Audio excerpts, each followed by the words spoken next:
So today's a day in which gross impermanence is especially noticeable.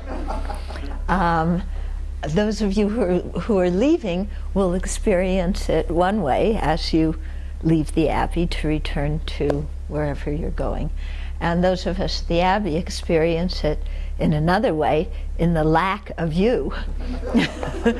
Okay. And so different people have different experiences. Sometimes for the people who remain behind, there's this feeling of loss or loneliness or whatever. But that usually comes and goes pretty quickly because we're engaged in our practice and we're meditating on impermanence, and we know things come and go and arise and cease, and everything just keeps going on. And for those of you who are leaving, then you're going to be in a very different environment, and you'll have the opportunity to put your practice into practice in those different situations with different things that are coming up. And so really, like I was saying the day before, really take your practice with you and share what you've learned, share what you've gained in terms of your behavior, especially in terms of how you think, how you speak, how you act.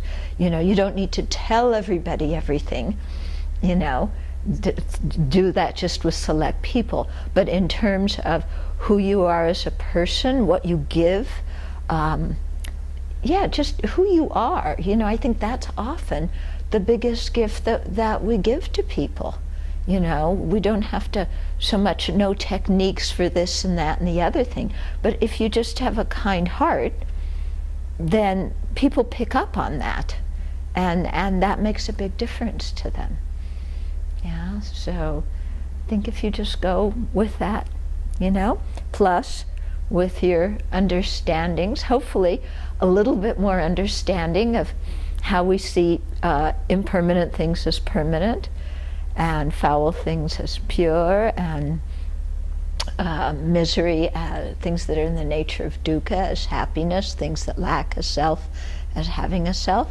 And if you have more understanding of how those are distortions, then they don't need to plague your mind so much and disturb you and occupy the space that could instead be occupied by thinking about the kindness of others and by having a kind heart towards them.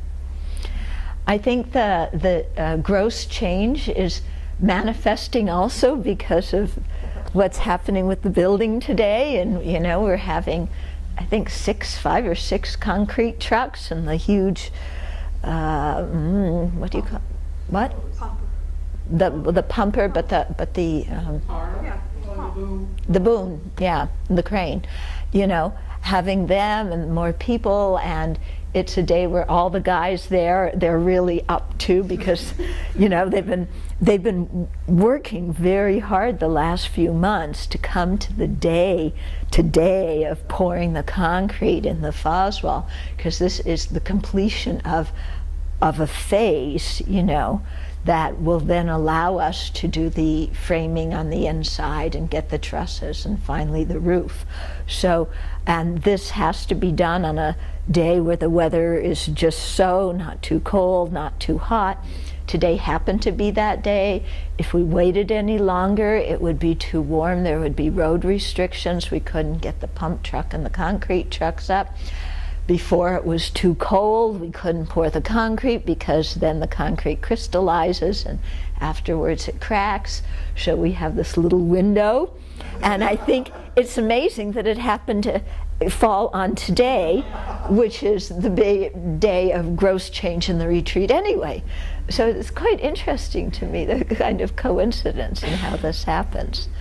Yeah, but to really, as we do our dedications this evening, to include all the people who are working, because it's due to their kindness and their efforts. And if you stand out there and watch them, it's work, that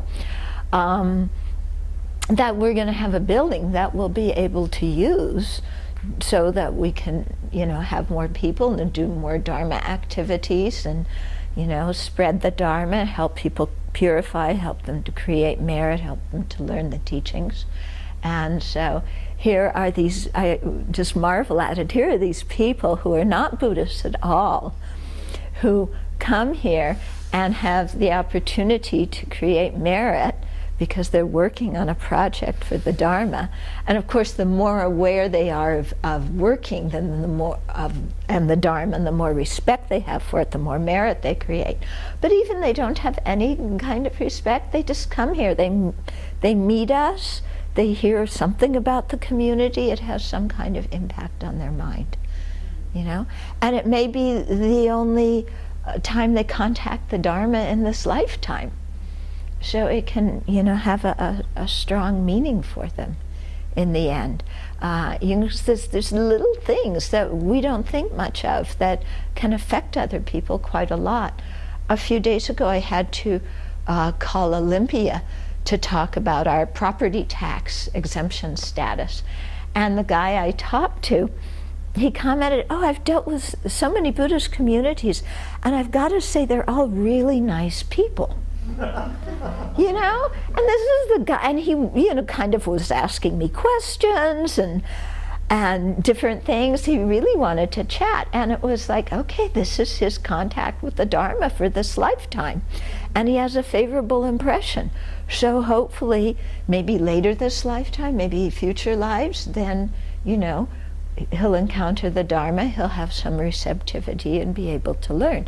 So, you know, this comes about just through these casual interactions that we have with people that, you know, really have strong effects on their mind.